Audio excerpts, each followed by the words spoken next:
Hello বন্ধুরা, তো দেখো আমি একটা জিনিস নিয়ে হচ্ছে সেটা আমি ওপেন করবো। তো এটা কি আছে চলো আমি শেয়ার করি। এটা ফ্লিপকার্ট থেকে নেওয়া হয়েছিল।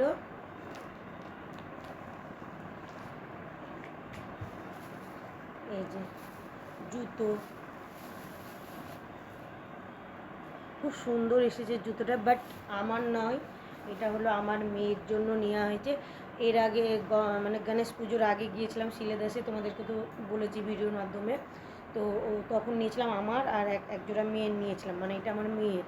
তো মেয়েরটা নিয়েছিলাম, মেয়েটা একটু একটু হিল নিয়েছে, বাট ওর জন্য ওর পাপা বলে যে ও হিল নিয়েছে, মানে আমাদেরকে দুজনাকে দুটো করে জুতো নিতে বলেছিল পুজোর উপলক্ষে।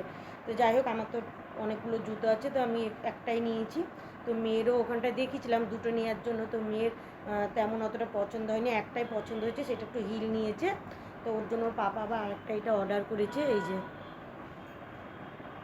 খুব সুন্দর এসেছে জুতোটা, ওকে এখনও দেখানো হয়নি, বাট কি বলবো তোমাদের, মানে সত্যি, মানে কী করে তোমাদেরকে বলবো আমি বোঝাতে হচ্ছে না, ছাড়ো। তো যাই হোক, তো জুতোটা কেমন হয়েছে একটু কমেন্ট করে জানিও। আর মেয়েকে দেখাবো, মেয়েরও দেখি পছন্দ কি না, বাট ওর পছন্দ হবে, কারণ ওর পাপা যা পছন্দ করে আমাকেও যা দেয় ওকেও তাই দেয়। তো ওর আমার বাবুর মানে পছন্দটা খুবই সুন্দর, এটা সবাই জানে। ওর পছন্দতে আমার ছেলেও পরে, আমরা করি। আর যেটা ছেলের পুজোর বাজার সবার আগে ছেলেরই করেছি, মোটামুটি অর্ধেকটা বাজার হয়েছে পুজোর। তো এখন যেগুলো বাকি আছে সেগুলো হলো আমার আর আমার মেয়ের বাকি। আর বাকি অর্ধেক সবারই নেওয়া থোয়া হয়ে গেছে। তো যাই হোক, এখন ড্রেসটা মোটামুটি নিয়েছি, আবার নিয়েও নি। তো জুতো থেকে শুরু করছি আমি আমার মেয়ে। তো কেমন হয়েছে জুতোটা, চলো, অনেক বক বক করলাম, চলো টাটা।